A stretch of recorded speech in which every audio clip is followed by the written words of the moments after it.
श्री परमात्मने नमः। ओम श्री गुरुभ्यो नमः। ओम मातृशक्तये नमः। ओम असतो मा सद्गमय तमसो मा ज्योतिर्गमय मृत्योर्मामृतं गमय। ओम शांति शांति शांति। उपनिषद कक्षा 114 और आज हम तैत्तरीय उपनिषद आरंभ करने जा रहे हैं। उसकी प्रथम कक्षा है। तैत्तरीय उपनिषद में 3 वल्ली होती हैं। पहली वल्ली का नाम है शिक्षा वल्ली, दूसरी वल्ली का नाम है ब्रह्मानंद वल्ली और तीसरी वल्ली का नाम है भृगु वल्ली। प्रत्येक वल्ली में कुछ कुछ अनुवाक होते हैं। वल्ली और अनुवाक में मंत्र होते हैं। 3 संख्याओं से इस उपनिषद का परिचय होता है। तो प्रथम वल्ली का प्रथम अनुवाक माने शिक्षा वल्ली का प्रथम अनुवाक शांति पाठ से आरंभ होता है। ओम शन्नो मित्रा शं वरुणा शन्नो भवत्वर्यमा सन्न इंद्रो बृहस्पति सन्नो विष्णुरुक्रमः। नमो ब्रह्मणे नमस्ते वायो त्वमेव प्रत्यक्षं ब्रह्मासि त्वमेव प्रत्यक्षं ब्रह्म वदिष्यामि ऋतं वदिष्यामि सत्यं वदिष्यामि तन्मामवतु तद्वक्तारमवतु अवतु माम् अवतु वक्तारम्। ओम शांति शांति शांति। इसमें एक पाठ आया है त्वमेव प्रत्यक्षं ब्रह्म वदिष्यामि। यहाँ पर पाठ वेद भी त्वामेव प्रत्यक्षं ब्रह्म वदिष्यामि, लेकिन परंपरा में वे लोग त्वमेव प्रत्यक्षं ब्रह्म वदिष्यामि। मैंने किसी वेद पाठी के सामने ये आक्षेप कर दिया तो उन्होंने कहा पाठ तो यही है, व्यत्यय हो रहा है। त्वमेव प्रत्यक्षं ब्रह्म वदिष्यामि। ओम सन्नो मित्रा शं वरुणा सन्नो भवत्वर्यमा।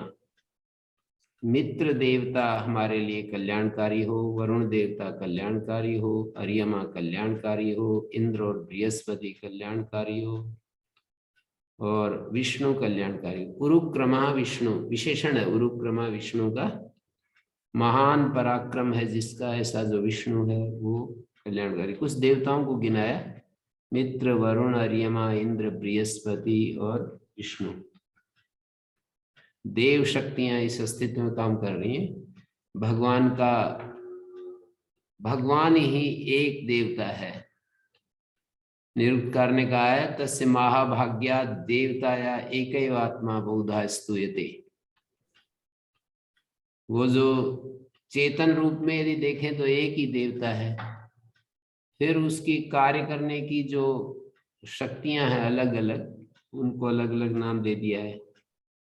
सूर्य को मित्र कहते हैं, जलों के देवता को वरुण कहते हैं, न्याय करने वाले को अर्यमा कहते हैं और इंद्र कहते हैं बल के देवता को, ज्ञान के देवता को बृहस्पति कहते हैं, इस सृष्टि का जो रक्षण कर रहा है उसको विष्णु कहते हैं। ब्रह्मा विष्णु महेश, सृष्टि को उत्पन्न करने वाला ब्रह्मा, उसका पालन करने वाला विष्णु और उसका संहार करने वाला महेश। तो परमात्मा को स्मरण किया है अलग अलग शक्तियों के रूप में।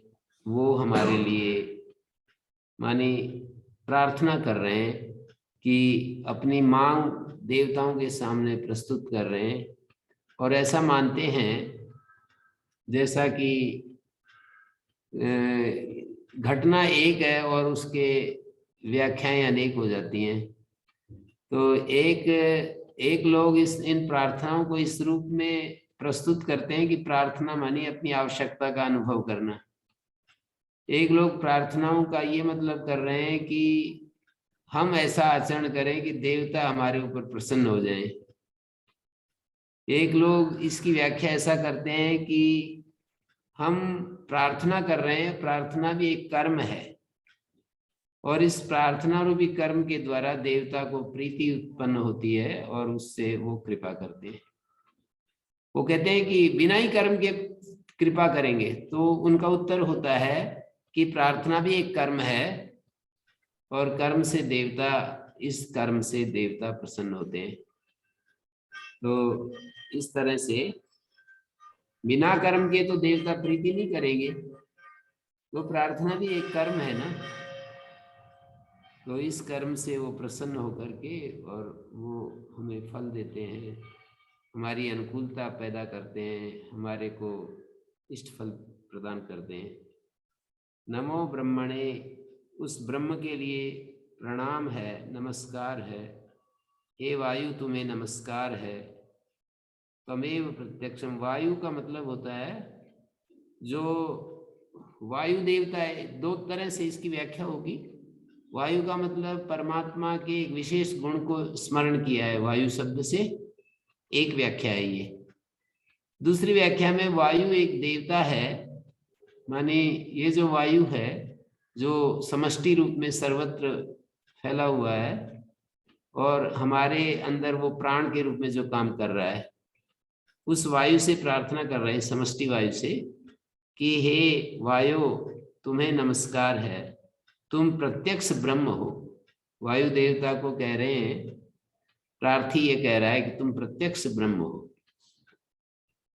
तुम ऐसे हो कि तुम्हें मैं प्रत्यक्ष ब्रह्म के रूप में बखान करूंगा। ऋतम वदिष्यामि सत्यम वदिष्यामि, मैं ऋत बोलूंगा, सत्य बोलूंगा। जो शास्त्र दृष्टि होती है उसको ऋत कहते हैं, और उस शास्त्र दृष्टि को जब हम अपने आचरण में लाते हैं तो उसको सत्य कहते हैं। ऋत और सत्य की ऐसी व्याख्या करते हैं भाष्यकार ने यहाँ पर। ऋत, उस ऋत उसको कहते हैं जो कि शास्त्र में जो जो सत्य वर्णन किया है, शास्त्रकारों ने जो चीज में समझाई है उसको ऋत कहते हैं। और उस ऋत को जब हम अपने जीवन में धारण करते हैं तो उसको सत्य कहते हैं। ऋत और सत्य, ऋतम वदिष्यामि सत्यम वदिष्यामि, तन माम अवतु, वह ऋत और सत्य मेरी रक्षा करे। तद वक्तारम अवतु, और इस का प्रवचन करने वाला जो है उसकी भी रक्षा करे। अवतु माम अवतु वक्तारम, ये प्रथम अनुवाक है। उसकी समाप्ति में प्राचीन शैली है कि किसी विषय की समाप्ति जब करते हैं, मंत्र की समाप्ति नहीं, विषय की समाप्ति। कभी कभी अध्याय की समाप्ति में पुनरुक्ति होती है, मतलब वो एक शब्द का दो बार उच्चारण। कभी कभी एक एक विषय की समाप्ति में मैंने देखा है, वहां छांदोग्य उपनिषद में 12वें 8वें प्रपाठक में अंत में एक एक मंत्र पर भी आवृत्ति की हुई है। तो वहां पर एक एक विषय जब पूरा हो जाता है तो उसमें एक मंत्र के अंतिम पद को या अंतिम दो पदों को दो बार रिपीट करते हैं। जैसे यहाँ धन माम अवतु तद वक्तारम अवतु, अवतु माम अवतु वक्तारम, अवतु माम अवतु वक्तारम। वैसे यहाँ पर एक तरफ तो ये कहा माम अवतु वक्तारम अवतु, अवतु माम अवतु वक्तारम। हु बहु शब्दावृत्ति तो नहीं है यहाँ पर अर्थावृत्ति है, अर्थ की आवृत्ति है। कभी कभी शब्द की आवृत्ति होती है, यहाँ पर अर्थ की आवृत्ति है। तद वक्तारम अवतु माम अवतु, अवतु माम अवतु वक्तारम। ये एक बार अवतु जब बाद में बोल रहे हैं तो उसका मतलब ये होता है कि हम थोड़ा धीमे से बोल रहे हैं, प्रार्थना धीमे से कर रहे हैं। और जब अवतु पहली आदि में बोल रहे हैं तो जोर दे रहे हैं कि रक्षा करो मेरी, रक्षा करो वक्ता की। शब्द को, तिङंत पद को, माने आख्यात पद को, क्रियापद को जब हम प्रारंभ में बोलते हैं तो उसमें जोर देना चाहते हैं। वह सत्य और वह ऋत मेरी रक्षा करे।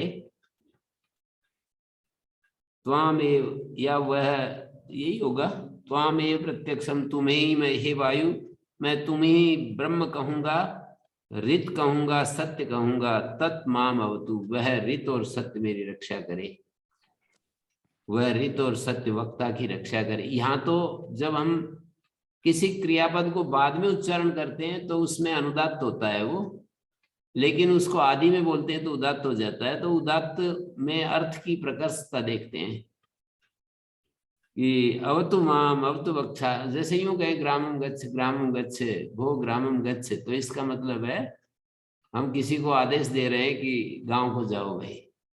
गच्छ ग्रामम, तो इसका मतलब होता है जाओ गांव, गांव को कैसे डिले कर रहे हो।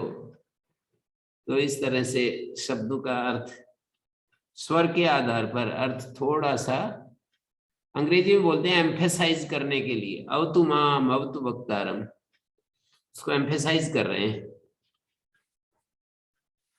तो ये पहला अनुवाक शांति पाठ के रूप में 3 बार शांति को पढ़ते हैं, बार बार हर उपनिषद में अवतु माम अवतु वक्तारम, माने मेरे वक्ता की रक्षा करने के लिए। आध्यात्मिक, आधिभौतिक, आदि दैविक, ये जो त्रिविध ताप है उसको शांत करना चाहते हैं। विद्या प्राप्ति के जो उपसर्ग हैं, बाधाएं हैं, उनको समन करना चाहते हैं। विद्या प्राप्ति, विद्या मानी उपनिषद विद्या, उपनिषद विद्या मानी ब्रह्म विद्या, ब्रह्म विद्या मानी आत्मविद्या, अपने स्वरूप का बोध। मनुष्य के पास 3 शक्तियां हैं, एक करने की, एक जानने की, एक मानने की। 3 शक्तियां, असाधारण शक्तियां जो कहीं भी नहीं है, मनुष्य के पास ही है। बहुत कुछ असाधारण अपरिमित रूप से कर सकता है मनुष्य, और जानने की शक्ति है और मानने की शक्ति है।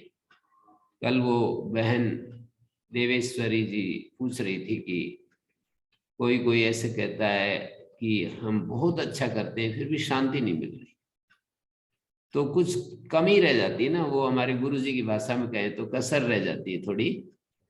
तो कसर रहने के कारण से, मानी तीनों शक्तियां जब पूरी की पूरी, करने की शक्ति का मतलब अपने पास जो करने की शक्ति है, जो भी है, किसी बार वाणी की शक्ति है, लेखनी की शक्ति है, किसी बार शरीर की शक्ति है, हम एक दूसरे की नकल ना करके यदि उस शक्ति को हम पहचान लें कि मेरे पास ये शक्ति है, हम तो दूसरों को देख ये ऐसा कर रहा है, ये ऐसा कर रहा है, कभी कभी लोकेशना भी आ जाती है कि इसमें तो कोई पहचानेगा ही नहीं, ये तो ऐसा काम है।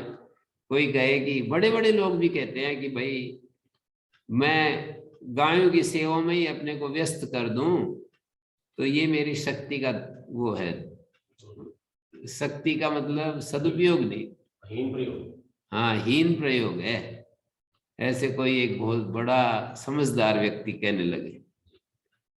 मुझे याद है कि यहाँ आए थे और वो बहुत ही प्रबुद्ध व्यक्ति ऐसे कहने लगे, पर वो ऐसा देख रहे हैं मतलब मैं और अच्छा कर सकता हूँ, मेरी शक्ति का वहां, मनुष्य के पास जो बुद्धि शक्ति है, जो विचार शक्ति है, उस विचार शक्ति को भी तृप्ति मिलनी चाहिए, उस विचार शक्ति का भी संतोष होना चाहिए। तो बुद्धि यदि तृप्त हो जाती है जिस किसी भी कर्म से, उसको ऐसा महसूस होता है कि मैं इससे अच्छा और क्या कर सकता हूँ, तो वो करने की शक्ति, और फिर उसमें यदि उसने अपनी पूरी ऊर्जा लगा दी तो एक शक्ति उसने, एक जो जीवन का मतलब 1/3 उसने पूरा कर दिया। और यदि पूरी शक्ति लगा करके उसने भगवान को स्वीकार कर लिया, इस अस्तित्व में ईश्वर को मान लिया और ईश्वर को ही अपना प्रेमास्पद स्वीकार कर लिया कि मेरा प्रेमास्पद ईश्वर है, तो 1/3 उसने और जो अपना करने अपने लिए मनुष्य की 3 शक्तियों में से दूसरी शक्ति को उसने पूरा कर दिया। और तीसरी शक्ति है अपने को जानने की। ये सबसे कठिन है, ये सबसे मुश्किल काम है इन तीनों शक्तियों में। मतलब मैं अपने विचार के अनुसार बोल रहा हूं, ये मैंने कहीं पढ़ा नहीं कि इन तीनों में से ये ज्यादा कठिन है, ये ज्यादा सरल है, ऐसा नहीं, मैं अपने विवेक और विचार के द्वारा निर्णय करके ऐसा बोल रहा हूं। हो सकता है कि किसी को कोई दूसरी शक्ति ज्यादा कठिन लगे, पर अपने को जानना ये मुश्किल काम है। अपने को जानने का मतलब है कि शरीर को और आत्मा को बिल्कुल एकदम से अलग रूप में जानना। सामान्य रूप से सबको ज्ञान है इसका कि हम अलग हैं, माने जो भी वैदिक धर्मी हैं, जो भी शास्त्रविद हैं, शास्त्र के संपर्क में हैं, शास्त्र को सुनते हैं, शास्त्र को विचार करते हैं, जैसे न्याय शास्त्र का तर्क प्रधान शास्त्र जो न्याय शास्त्र है उसका विचार करते हैं, तो उनको ये तो एहसास हो जाता है, मीमांसा शास्त्र है, उनको एहसास हो जाता है कि भाई मैं कर्म कर रहा हूं और आगे चल करके अगले जन्म में मैं ही फल भोगूंगा। ये जो शुभ कर्म कर रहा हूं मैं, उनका फल मुझे ही मिलेगा, कोई दूसरा नहीं। मैं कर्म करूं और फल किसी दूसरे को मिल जाए, ऐसा नहीं होगा। कभी कभी आदमी सोचता है कि भाई ये इतना सारा मेहनत करेगा कि नहीं दूसरों के ही काम आएगा। तो यहाँ पर मीमांसा शास्त्र ऐसे बताता है कि यज्ञ याग आदि तुम करोगे और इसका फल भी तुम्हें ही मिलेगा, किसी और के पास नहीं जाएगा ये फल। तो ऐसे निश्चय तो करना पड़ता है उसको, पूरा एकदम पूरा पक्का निश्चय करना पड़ता है कि मैं जो कर रहा हूं मुझे ही फल मिलेगा। लेकिन आत्मा का शुद्धतम रूप ये तो उपनिषद वर्णन करता है और उसको जानना मुश्किल कार्य है। सारी साधनाएं इकट्ठी हो जाती हैं, सारा विवेक एकत्रित हो जाता है, मन पूरा शांत हो जाता है, निर्दोष जीवन हो जाता है, कामनाएं बिल्कुल समाप्त हो जाती हैं, सर्वथा जीरो पर पहुंच जाती है कामनाएं। ऐसी ऐसी कंडीशंस पूरी जब हो जाती हैं, इन सब शर्तों को हम पूरा कर देते हैं, तब फिर हमारे सामने आत्मा प्रकाशित होता है। तो आत्मा जिसके सामने प्रकाशित होता है वो अलग, और जो आत्मा प्रकाशित होता है वो अलग, ऐसा नहीं। ऐसा कहते हैं हमारे सामने प्रकाशित होता है। वो कौन है जिसके सामने वो आत्मा प्रकाशित होता है? वो स्वयं ही है जिसको उसका प्रकाश, उसका अनुभव हो जाता है। स्वयं ही अपने को अपरिचित मान रहा था, स्वयं ही खोज रहा था। वो कौन है खोजने वाला और कौन है जिसको खोज रहा है? वो एक ही है, वो दो नहीं है। खोजने वाला भी वही है और जिसको खोज रहा है वो भी वही है। जो जिज्ञासु है और जो जिज्ञास्य है वो एक ही है। जिज्ञासु बना हुआ है कि मैं आत्मा को जानना चाहता हूं, जिसको ये अभिप्सा मन में उठ रही है। बस इतना अंतर होता है कि जब इच्छा होती है, अभिप्सा होती है, खोज होती है, तो वो मन बुद्धि के साथ होता है, और जिसकी वो खोज करता है उसी मन बुद्धि के साथ जो चैतन्य है वो अपने मन बुद्धि से रहित होकर के उस स्वरूप को उपलब्ध हो जाता है। मानी खोज करते समय, जिज्ञासा करते समय और अभिप्सा के समय तो वो संघात रूप में होता है, सोपाधिक होता है। यदि हम इनकी भाषा में कहें तो सोपाधिक होता है, संघात स्वरूप होता है। लेकिन जब वो खोज पूरी होती है तो वो निरुपाधिक रूप में पहुंच जाता है, निरुपाधिक स्वरूप में आ जाता है। तो यहाँ पर जो ये बात थी तत्सर्वात्मकम वायुवाक्यम, आप पूछ रहे थे कि ये तन माम अवतु का क्या अर्थ है, तत् का क्या अर्थ है? तो भाष्यकार ने तत् का अर्थ किया है सर्वात्मकम वायुवाक्यम ब्रह्म। जो सर्वात्मक वायुवाक्य ब्रह्म है, मया एवं स्तुतम सन माम विद्यार्थिनम अवतु। रित और सत्य को इन्होंने नहीं लिया, वायुवाक्य जिस वायु से प्रार्थना कर रहे थे ना, उसी वायु को तत्शब्द से कहा, सर्वात्मक वायुवाक्य ब्रह्म। और यहाँ पर रित और सत्य का व्याख्यान तो यही किया है कि जैसा शास्त्र में कहा है, जैसा कर्तव्य बुद्धि में निश्चित रूप से सुपरिनिश्चितम अर्थम तदपि त्वद अधीनम त्वामेव वदिष्यामि, वो रित को तुम्हारे अधीन समझूंगा, तुम्हारे ही अधीन है वो रित, और सत्य भी तुम्हारे अधीन है। वाक् कायाभ्याम संपाद्य माना, वही रित वाणी और काय के द्वारा जब उसका आचरण किया जाता है वो भी तुम्हारे ही अधीन होकर के वो संपाद्य होता है। त्वामेव सत्यम वदिष्यामि, तुम्हें ही सत्य बताऊंगा। तत्सर्वात्मकम वायु आख्यम ब्रह्म, वो सर्वात्मक जो वायु आख्य ब्रह्म है मेरे द्वारा इस तरह से स्तुति किया गया, मैं मुझ विद्यार्थी की रक्षा करे, विद्या से संयुक्त करके मेरी रक्षा करे। और उस वक्ता आचार्य की, विद्यार्थी तन्माम अवतु मनि, विद्यार्थी की रक्षा करे, तद वक्तारम अवतु मनि, आचार्य की रक्षा करे, वक्तृत्व सामर्थ्य से संयुक्त कर दे आचार्य को, मेरे आचार्य को वक्तृत्व सामर्थ्य से संयुक्त कर दे, से प्रार्थना कर रहे हैं। और ये विद्यार्थी को विद्या संयोजन से युक्त कर दे। तो ये जो विद्या है ये ब्रह्म विद्या, आत्म विद्या, मैंने कहा 3 शक्तियां होती हैं। तो करने की शक्ति, निष्काम होकर के करने की शक्ति को की अंतिम जो पूर्णता है कि हम करते चले जाएं पर कामना शेष ना बचे। तो करने की शक्ति जो है वो ब्रह्म विद्या में उपयोगी हो जाती है। अब मैंने वही कहा, करने की शक्ति, हम उस करने का चुनाव कैसे करें कि मैं जब कई सारे काम कर सकता हूँ, झाड़ू भी लगा सकता हूँ, और मैं शौचालय साफ कर सकता हूँ, रसोई में काम कर सकता हूँ, सब्जी काट सकता हूँ, और मैं पुस्तक भी लिख सकता हूँ, और मैं पढ़ा भी सकता हूँ। बहुत सारे ऐसे काम होते हैं जो मैं कर सकता हूँ।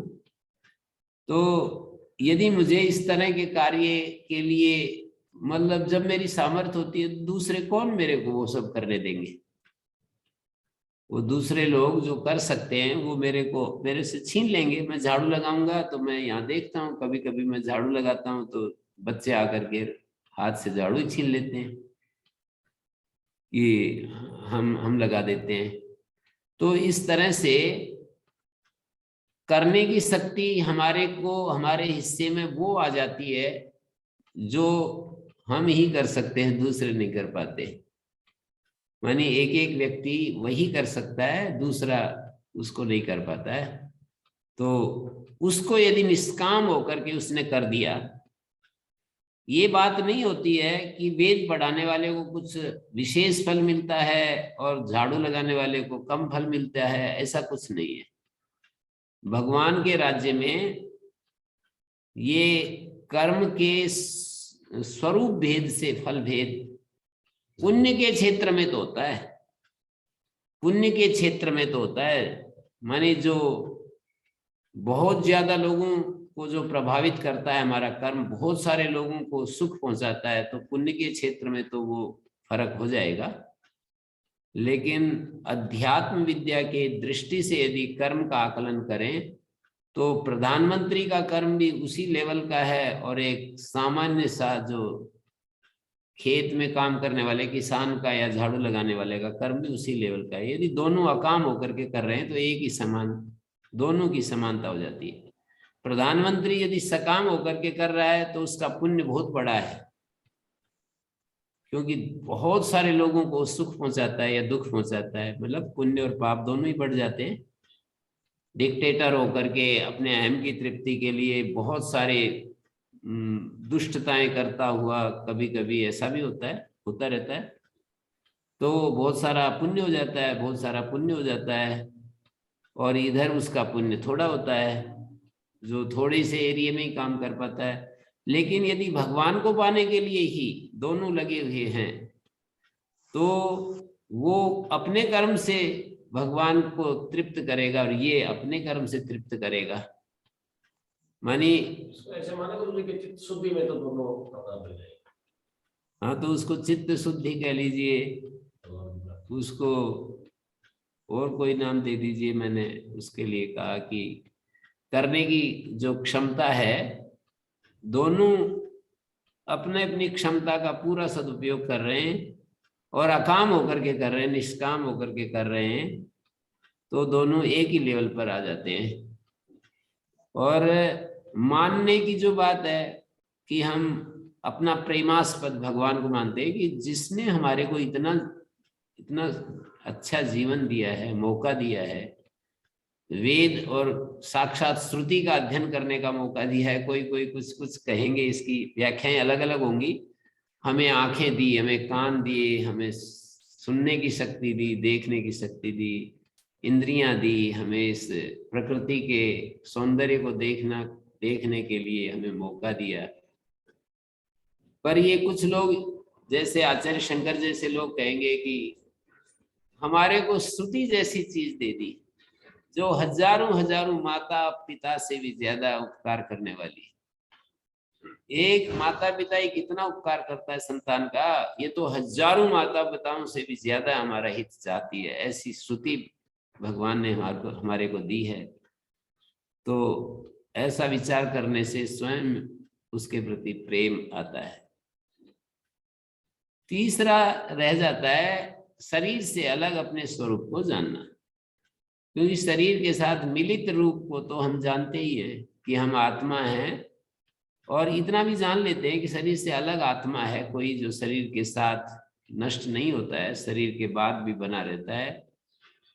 लेकिन उसके शुद्ध स्वरूप को जानना और उस ज्ञान के बाद उसी में ठहरे रहना, ये दो काम जो है ये सबसे मुश्किल काम है इस अस्तित्व में। मनुष्य को जो करने के लिए उसको चाहिए, क्योंकि ये तो पहली वाली शक्तियां, वो तो गायें भी कितना उपकार करती हैं, पेड़ पौधे भी कितना उपकार करते हैं, पूरे जीवन भर कुछ न कुछ देते ही रहते हैं, बांटते ही रहते हैं। लेकिन वो सचेतन नहीं होते कि हम जो है भगवान ने, कुदरत ने या किसी ने हमको ये सब चीजें दी हैं तो ये दूसरों को सुख मिलना चाहिए, ये भाव उनमें नहीं होता है। अननोइंगली निरंतर बांटते रहते हैं, निरंतर बांटते रहते हैं, इतना सचेतन होकर के नहीं कि अरे किसी दाता ने हमको दिया है। ये बांटने वाले बांटते हैं और फिर ये विचार ले आते हैं कि भाई मैंने कमाया है, मैं बांटूंगा, मैं दूसरों को दूंगा, मैं ये करूंगा वो करूंगा। तो भी एक अध्यात्म के रास्ते से हट जाते हैं। यदि ऐसा सोचते हैं कि भाई मैंने इतनी कमाया और मेरे को ये सब करना है, संसार के को सुख देना है और मैं हूं इसका देने वाला, मतलब अपना अहम यदि बीच में बराबर बना रहता है तो पुण्य संचय कर रहा होता है, चित्त को शुद्ध करने के लिए उसने तैयारी नहीं की है। तो यदि हम बांटते हैं और कर्ता बन करके बांटते हैं तो पुण्य संचय होता है। बांटते हैं पर इस अवेयरनेस के साथ किसी दाता ने ये सब चीजें दी हैं और उस दाता की कृपा से ही ये सब जा रही हैं दूसरों के पास, और इसमें मेरा कुछ भी नहीं है। यदि ये अवेयरनेस आ जाए तो ये समझ लीजिए कि उसका जीवन धन्य हो जाएगा। इसमें क्या अंतर पड़ता है? ये वैसा ही अंतर है जैसे अननोइंगली हम ब्रह्म के पास जाते हैं नींद में, लेकिन जैसे ही जागते हैं तो सारी कचपच फिर शुरू हो जाती है, सारी दुनिया वही फिर शुरू हो जाती है, हमारा रूपांतरण तो होता नहीं है। तो अननोइंगली यदि हमारे द्वारा कुछ अच्छे कर्म होते रहते हैं अपने आप से आप, तो उसमें हमारा रूपांतरण घटित नहीं होता। हम यदि इस जानकारी में, इस ज्ञान में यदि अपने अहम को हम पुष्ट करते हुए कुछ कर रहे होते हैं तो वो तो पुण्य के क्षेत्र में चला जाता है। लेकिन यदि निरहंकार होकर के केवल इतना समझ के साथ कर रहे होते हैं कि भाई इस अस्तित्व के नियमों के तहत कुछ चीजें मेरे पास इकट्ठी हो गई है, यहाँ पर इकट्ठी हो गई है, इस बिंदु पर, इस बिंदु के इर्द गिर्द इकट्ठी हो गई है, और इसमें मेरा कर्तव्य तो यही है कि ये जहां से आई है, समष्टि से आई है, समष्टि के वापस समष्टि के पास चली जानी चाहिए। भगवान से आई है, भगवान के नाम पर वापस चली जानी चाहिए। तो इस अवेयरनेस के साथ यदि हम अपने पास आई हुई वस्तुओं को बांटना शुरू कर देते हैं, चाहे वो वाणी की शक्ति है, लेखनी की शक्ति है, बुद्धि की शक्ति है, शास्त्र शक्ति है, शरीर की शक्ति है, और कोई किसी प्रकार की शक्ति है, धन की शक्ति है, जन शक्ति है। कोई कोई एक व्यक्ति इतना तेजस्वी हो जाता है कि उसके फॉलोअर्स इतने ज्यादा हो जाते हैं कि उसकी एक बात पर सारे इकट्ठे हो जाते हैं। तो उसका भी अहंकार नहीं होना चाहिए ना, कि देखो एक आवाज में मैं सबको इकट्ठा कर सकता हूं। तो यदि वो निरहंकारता के साथ उन प्राप्त शक्तियों को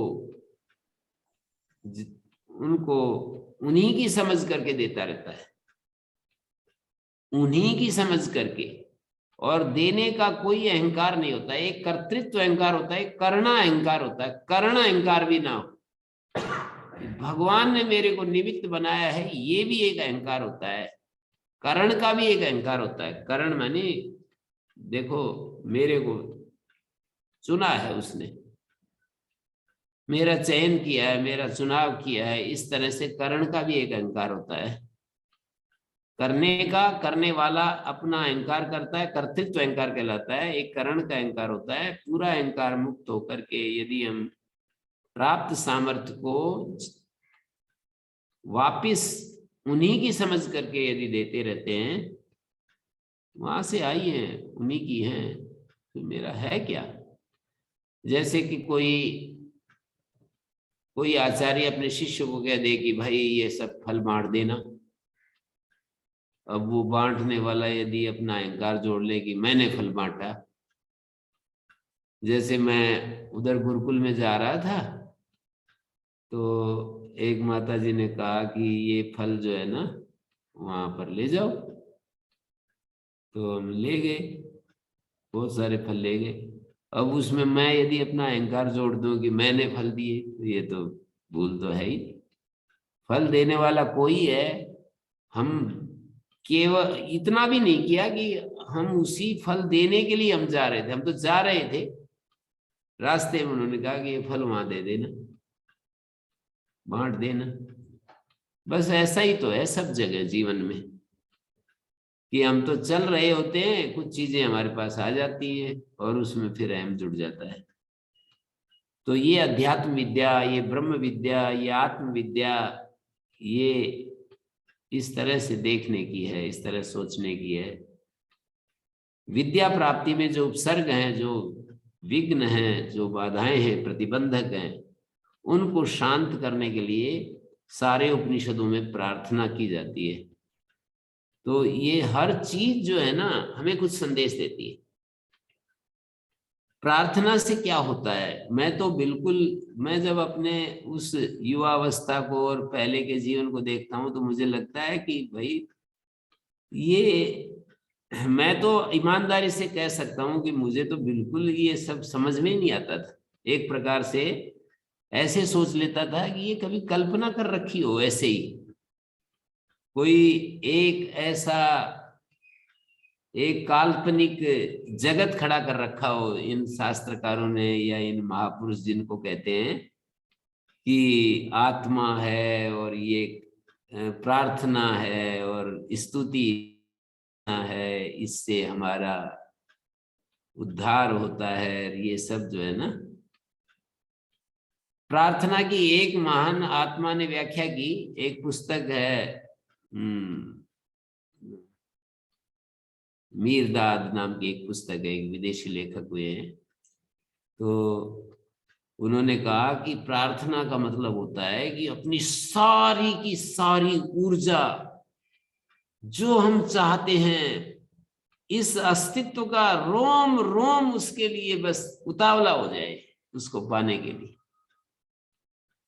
पूरा अस्तित्व जो है ये तो पक्का है, वो स्वाभाविक रूप से वो चीजें फिर हमें प्राप्त हो जाती है। पर यहां तो सारे उपनिषदों में शांति की प्रार्थना पहले कर रहे हैं। शांति की प्रार्थना करने का मतलब हमारे मन के सामने जो प्रतिबंधक होते हैं वो थोड़े चुप रहे। ब्रह्म विद्या को प्राप्त करने के लिए मन का शांत होना। हरि में यदि हैं हम, थोड़े जल्दबाजी में हैं, जल्दी से बताओ मेरे को जल्दी जाना है, ऐसे कह देते हैं ना कि आध घंटे में मेरे को आप अपना उपनिषद का संदेश दे दो जी, मेरे पास इतना समय नहीं है।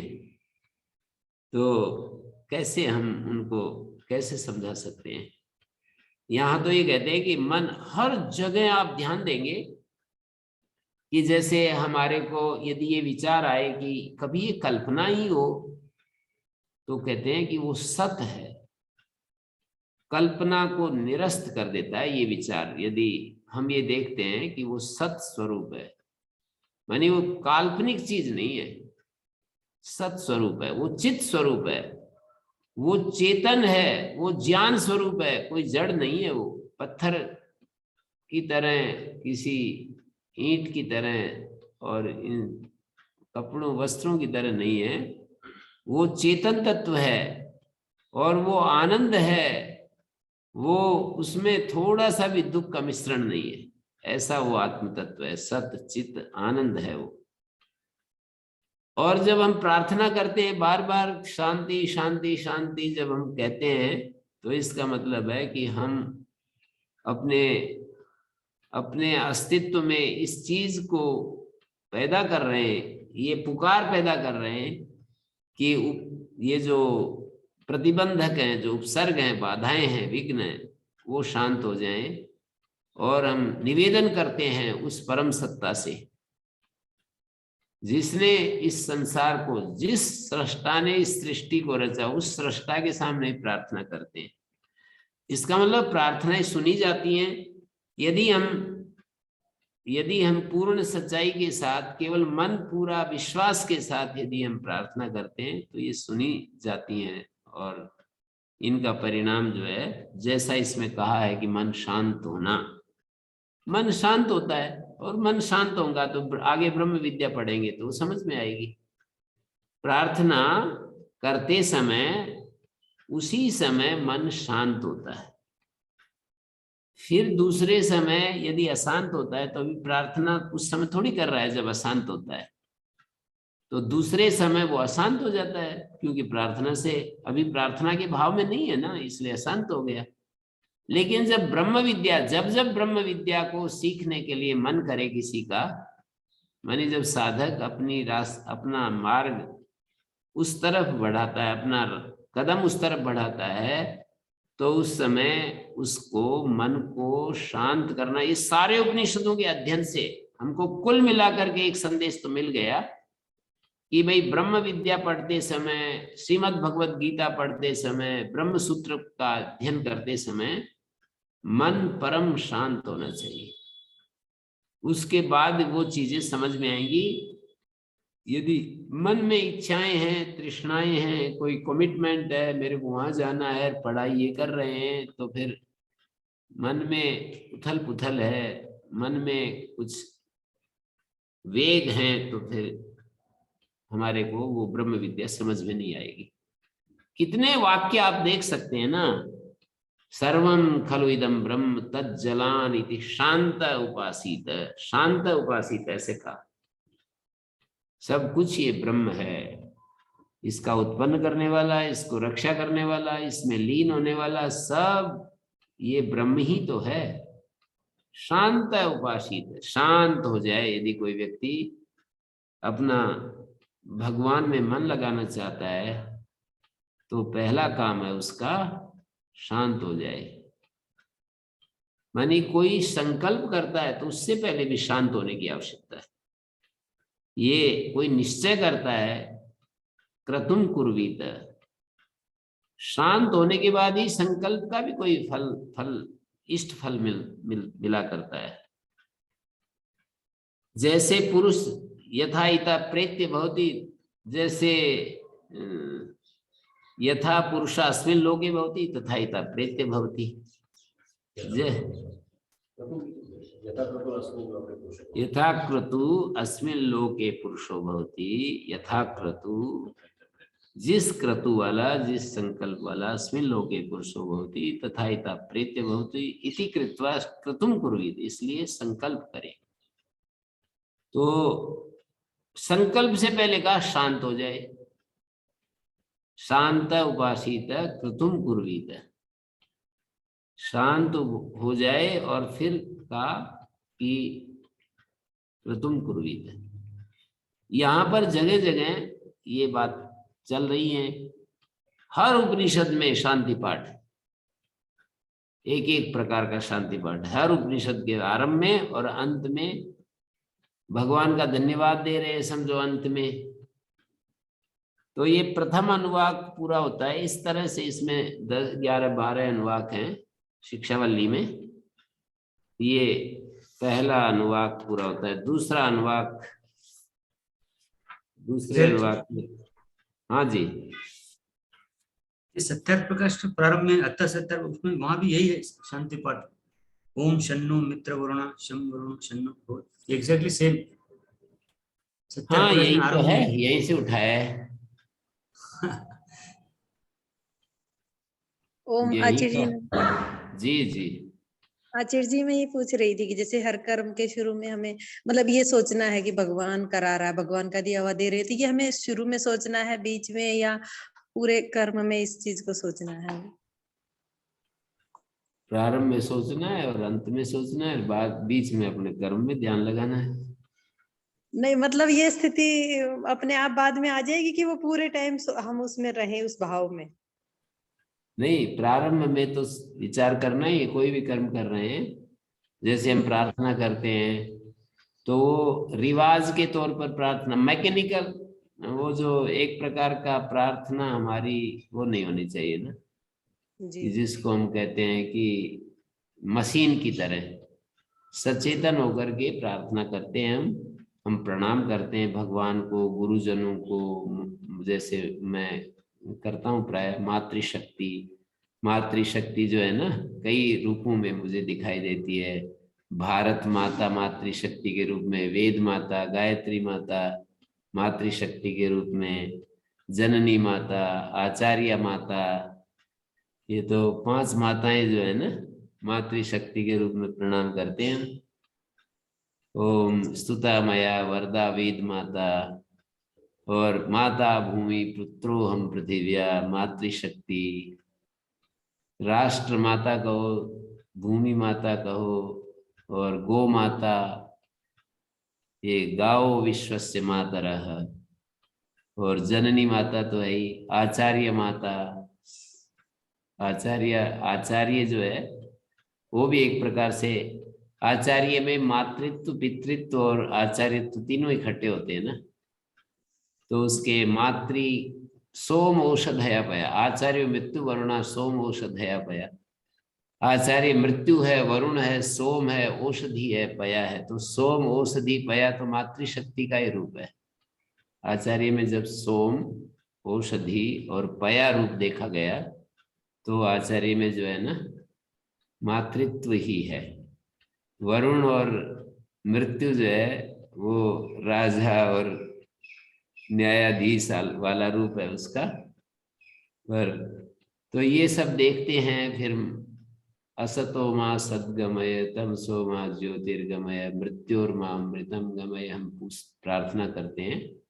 तो ये एक बार प्रार्थना की, हमारा मन शांत हुआ, और उसके बाद जो हम कर्म करते हैं वो कर्म करें। जैसे झाड़ू लगानी है, और हम भोजन करते हैं तो प्रार्थना करते हैं, स्नान करते हैं तो आपो इष्टामयो भस्तान ऊर्जे दधातना महेरणाय चक्षयोवा शिव तमो रसस्तस्य भाजयते हना। ऐसे हम सिखाया जाता है कि भाई ऐसे करें, ऐसे प्रार्थना करें। तो वो निष्काम ठीक कर्म है, होगा। इतना ना करें, हम केवल याद कर लें कि ओ बस हो गया। अच्छा, ओ ये कैसे पता जी, लगेगा कि हमारे कर्म सकाम हो रहे हैं या निष्काम कर रहे हैं? इसका कैसे पता लगाएं? उसका तो पता ऐसे लग जाता है कि हमारी कोई असफलता होती है, हमारी इच्छा की अपूर्ति होती है, तो हमें विचलन होता है, कष्ट होता है, दुख होता है। निष्कामता तो इस बात से होती है कि हम कोई कुछ चाहते थोड़ी है, फिर कोई प्रशंसा करे, कोई देखे, कोई बड़ाई करे, ऐसा नहीं होता। फिर बस शांति मात्र होती है। जी यदि हमारे को कोई इच्छा होती है, कोई चाह होती है, तो हमें जरूर कुछ न कुछ कष्ट होता है। मतलब 2 चीजें होती हैं, कोई हमें प्रशंसा करता है वहां तो पता नहीं चलता है, वहां हमारे को ज्यादा पता नहीं चलता है कि ये मेरी कामना थी या नहीं थी। पर सम्मान में पता नहीं चलता, सफलता में पता नहीं चलता, पर असफलता भी तो जीवन में आती रहती है। हम कोई पौधा लगाते हैं और उसको कोई मतलब उसको लगाया और कोई आकर के कोई काट ले गया, काट दिया, मतलब कोई बकरी आकर के खा गई। तो अपना प्रबंध करना चाहिए, ये खा गई तो फिर मतलब परेशान क्या होना। पेड़ लगाया था, बकरी ने खा लिया, तो वही प्रबंध करना चाहिए ताकि बकरी भी खा सकती है। खाने के बाद फिर हम परेशान होते हैं। तो उदाहरण मात्र है, जैसे कि हमने किसी के लिए भला किया और वो हमें पूछता ही नहीं। अभी डॉक्टर साहब आए हुए थे, मैंने कहा डॉक्टर साहब बहुत सारे आपने तो शिष्य तैयार कर दिए, पशु चिकित्सक।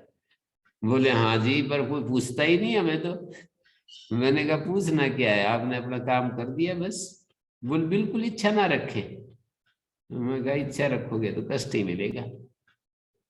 तो इच्छा तो पता लग जाता है, बहुत ज्यादा कठिन काम नहीं है ये। हमारी कामनाएं है या नहीं है, मतलब पता लग जाता है। ईमानदार होकर के और बड़े शांतमय तरीके से जब हम अपना जीवन जीना आरंभ करते हैं तो हमें पता लग जाता है कि ये कितनी हमारी इच्छाएं होती हैं नहीं होती हैं। हमारे मन के खिलाफ जैसे जाता है। यदि गाय जो है बछिया दे तो हमें प्रसन्नता होती है, बछड़ा दे तो एक बार ठनकता है कि एक प्रॉब्लम और आ गई है? अभी इसको किसी गौशाला में छोड़ना पड़ेगा जब बड़ा होगा। तो कहते हैं ना, गृहस्थ को भी जब कन्याएं पैदा होती हैं तो एक बार दिमाग जो है ना, एक बार बाद में तो वो फिर प्रेम करने लगते हैं और सारा ठीक ठाक हो जाता है, ऐसा मैं नहीं कह रहा हूं। पर पहले ही जिसने कन्या की इच्छा की और लड़का हो जाए तो भी तकलीफ तो होगी। ऐसे भी हैं लोग कि वो लड़की चाहते हैं और लड़का हो गया तो उनको परेशानी होती कि लड़की चाह रहे थे हम, तो ये क्या हो गया। तो इस तरह से जो भी हम चाहते हैं उसके विपरीत यदि कुछ होता है तो परेशानी तो होती है, उसका पता लग जाता है। सफलता और प्रशंसा में तो गुरु जी अब ये मान लेते हैं कि हम ये तो डिजर्व करते ही हैं। नहीं, सफलता प्रशंसा में पता नहीं चलता कि मेरी कामना भी थी, मतलब उसमें सहज ले लेते हैं कि भाई ठीक है, और यूं कह करके भगवान की मेहरबानी थी उसकी, मतलब ऐसे औपचारिक रूप में ऐसे बोल देते हैं कि भगवान की मेहरबानी थी, भगवान ने कर दिया, इसमें कुछ नहीं है। ऐसे कुछ नहीं है नहीं मानते, वो मानते रहते हैं कि भाई मैंने मेहनत की थी उसका फल मिल गया। लेकिन असफलता में पता लग जाता है सही सही।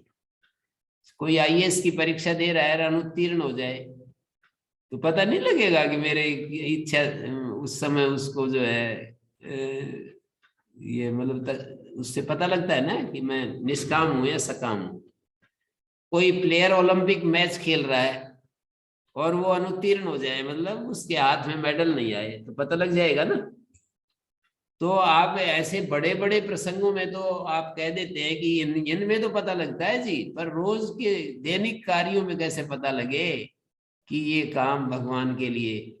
जैसे भोजन करते समय यदि हम ब्रह्मार्पणम ब्रह्मवीर ब्रह्माग्नौ ब्रह्मणा उदम, भगवान को मैं अर्पण कर रहा हूँ, और खाते खाते जब भोजन में यदि स्वाद ले रहा है, भोजन में स्वाद ले रहा है और वो उस स्वाद में मात्रा भी अधिक हो जाती है, तो फिर कहाँ है कि मेरा निष्काम पूर्वक मैं भोजन कर रहा हूँ, निष्कामता पूर्वक मैं किसी विद्यार्थियों को पढ़ा रहा हूँ, कहाँ होता है। किसी संस्था में कोई एक हेड कभी हमें पूछता ही नहीं, और हम अपना काम करते जाते हैं। तो हमारे को यदि तकलीफ नहीं होती है तो पता ही लग जाता है कि भाई ठीक है, मैं तो अपना काम करता चला जा रहा हूँ। और कभी कभी हमारे को वो प्रशंसा में करते हैं तो फिर हमारे को मतलब अच्छा महसूस होता है, और हमारी निंदा हो जाए तो हमें पता लगता है, राग और द्वेष का पता लगता है। तो देखिए, अशिक्षावल्याम द्वितीय अनुवाका शिक्षाम व्याख्यास्यामा, ये छांदस दीर्घ हो रहा है, शिक्षाम व्याख्यास्यामा, शिक्षा की व्याख्या करेंगे। वर्ण स्वर क्या क्या है, शिक्षा के क्या क्या विषय होते हैं? वर्ण होता है, स्वर होता है, उदात्त अनुदात्त स्वरित, ह्रस्व दीर्घ मात्राएं होती हैं, कहाँ पर जोर देना पड़ता है, कहाँ कम जोर देना पड़ता है, बलम बोलते हैं, और कहाँ साम, कहाँ शांति, कहीं विराम, और कहीं संतान, कहीं कहीं उसको निरंतर बोलना होता है। ये सारे जो है ना भाषा संबंधी जो नियम है, उसको यहाँ पर शिक्षा शब्द से कहा है। वर्णों का जो उच्चारण का नियम है उसको यहाँ पर बताया है। ये दूसरा अनुवाक पूरा होता है। शाम से क्या होता है? साम तो यही है कि समता, साम, समता, समता, साम वर्णानाम वैषम्यस्य विवर्जनम संतान संहिता तु स्यात् शिक्षा उपदिश्यते। साम जो है वर्णादि नाम एकस्यापि वैगुण्ये फल पर्यंतम ज्ञानम न सिद्ध्यति मंत्रो ही न स्वरतो वर्णतो वा मिथ्या प्रयुक्तो न तमर्थमाह। ये वर्णादि जो है सब शिक्षितव्य हैं। यहाँ पर समता साम वर्णानाम वैषम्य से विवर्जनम, वर्णों में वैषम्य का विवर्जन ही समता को ही साम का है। मतलब जैसा जो बोलना चाहिए, माधुर्यम अक्षर व्यक्ति पदच्छेदस्तु स्वस्वरा धैर्यम लय समर्थम च सड़ेते पाठ का गुणा। यहाँ पर भाष्यकार ने दिया है साम वर्णानाम मध्यम वृत्त्या उच्चारणम समता, मध्यम वृत्ति से उच्चारण, एक तीव्र गति से उच्चारण करते हैं, एक विलंबित गति से उच्चारण करते हैं, एक मध्यम गति से उच्चारण करते हैं। तो मध्यम गति से उच्चारण जब हम करेंगे तो सुनने वाले को अच्छा समझ में आता है। जल्दी करते, कई लोग बहुत जल्दी जल्दी बोलते हैं ना, और कई लोग बहुत ही डिले करके बोलते हैं, बहुत ही विलंबित वृत्ति में बोलते हैं। तो ये संतान का मतलब संतति, संहिता बोलते हैं ना, जैसे परासन्निकर्षा संहिता, उसको संतान कहते हैं।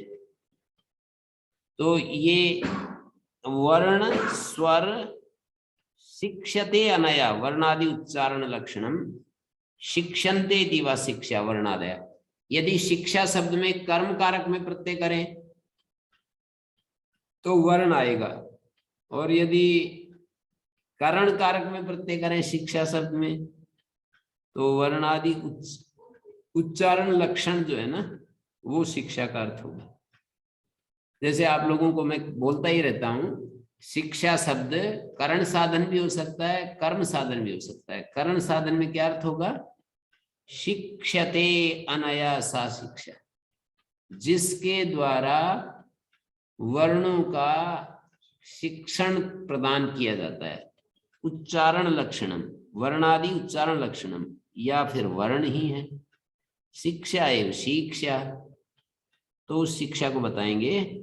उसमें यह कहा कि वर्ण क्या होते हैं? आकार आदि, स्वर उदात्त आदि, मात्रा ह्रस्वादि। बलम जो है प्रयत्न विशेष होता है ना, इसको बल कहते हैं। आभ्यंतर प्रयत्न, बाह्य प्रयत्न, इसको बल कहते हैं। वैसे जो हम किसी विशेष उस पर अक्षर पर जोर देते हैं वो भी बल हो जाएगा।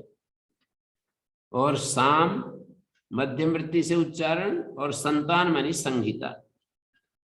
वर्णों को ऐसे देर देर में बोले हम, एक वर्ण बोल करके और फिर 5 मिनट बाद दूसरा वो शब्द बोले, तो वो जो वर्णों की आसक्ति होनी चाहिए वो भंग हो जाती है। तो ये भाषा शास्त्र के नियम बता दिए कि हमें कैसे बोलना, कैसे चलना, कैसे क्या करना। तृतीय अनुवाक में बोले सहनो यस, संहिता उपनिषद की बात आ गई। हम दोनों का यश बढ़ता रहे, आचार्य और शिष्य सहनव यशा। तत्र संहितादि उपनिषद परिज्ञान निमित्तम यद यश प्रार्थते तन्नौ आवयो शिष्याचार्यो सहैव अस्तु।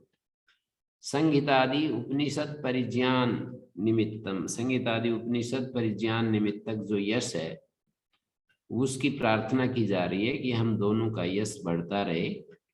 सहनव ब्रह्मवर्चसम, और तन्निमित्तम यद ब्रह्मवर्चसम तेजः ब्रह्म तेज, ब्रह्म अस्तिभ्याम वर्चस, यहाँ पर पाणिनि ने वर्चस शब्द को अकारांत बना दिया है। वर्चस शब्द सकारांत होता है, लेकिन ब्रह्म वर्चसम ब्रह्म तेज सहे वस्तु, शिष्य और शिष्य का वचन जो है ना, शिष्य वचनम आशी, शिष्य का जो वचन है वो आशी के रूप में यहाँ प्रस्तुत किया है कि सहनव ब्रह्म वर्चसम। ये शिष्य की प्रार्थना है कि हमारा शिष्य और आचार्य का सहनव यशा सहनव ब्रह्म वर्चसम, ब्रह्म तेज साथ साथ बढ़ता रहे। आचार्य जी ब्रह्म तेज से क्या लेंगे? ब्रह्म वर्चस यही होता है जो हम स्वाध्याय करते हैं, वेद स्वाध्याय करते हैं, हम पढ़ते रहते हैं, उसको ब्रह्म तेज कहते हैं। जो हम स्वाध्याय करते हैं, प्रतिदिन जो अध्ययन करते हैं, महर्षि दयानंद ने जो लिखा है ना कि वेद का पढ़ना पढ़ाना और सुनना सुनाना सब आर्यों का परम धर्म है, यही ब्रह्म तेज है। स्वाध्याय संपत्ति को ही ब्रह्म तेज कहते हैं।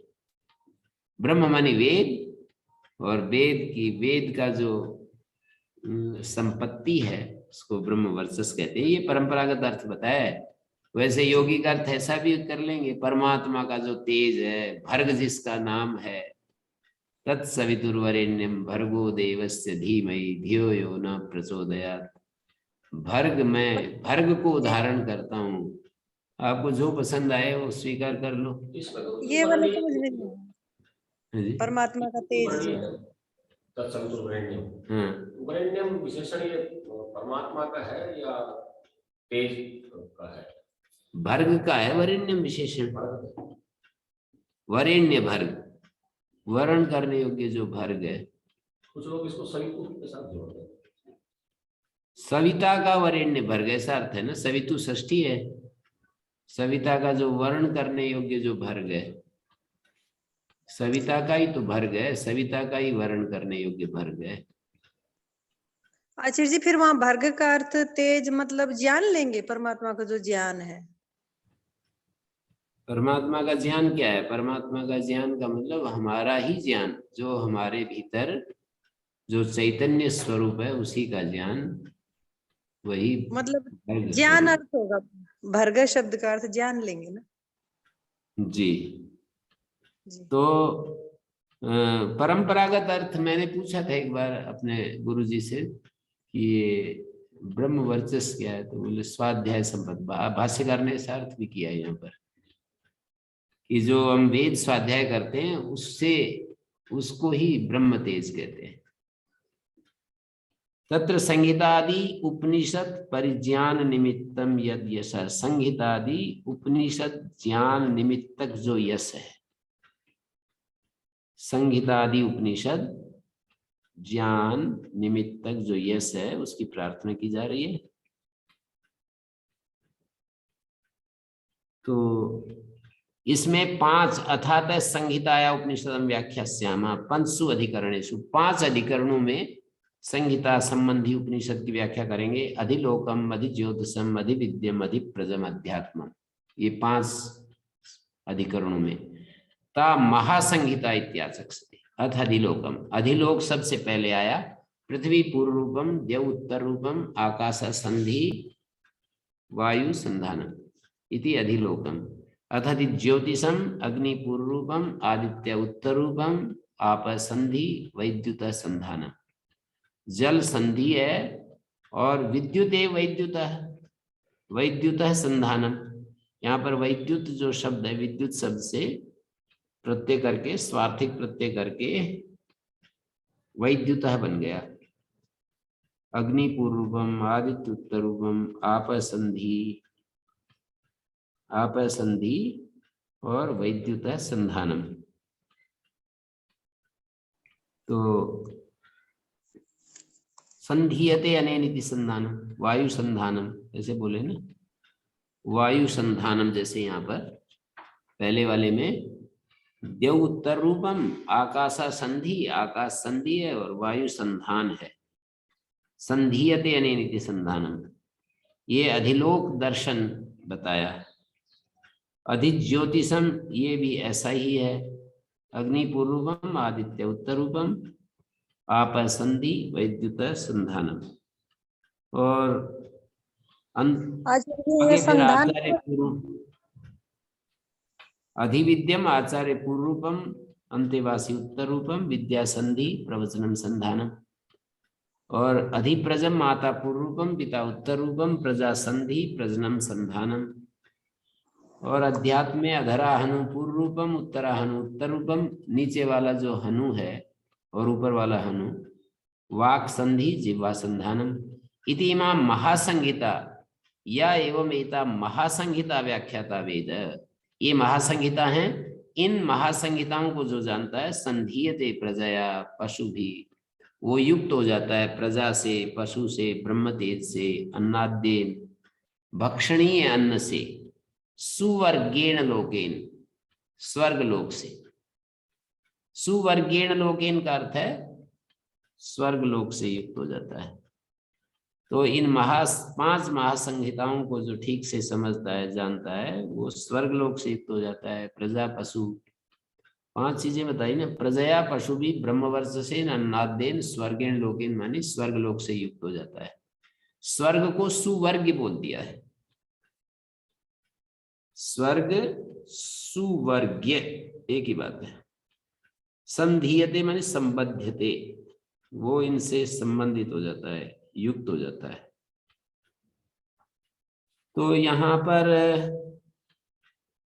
उपासना का, यहाँ पर वेद का अर्थ होता है उपासते। वेद इति उपासनम स्यात् विज्ञानाधिकारात् इति प्राचीन योग्योपास्व।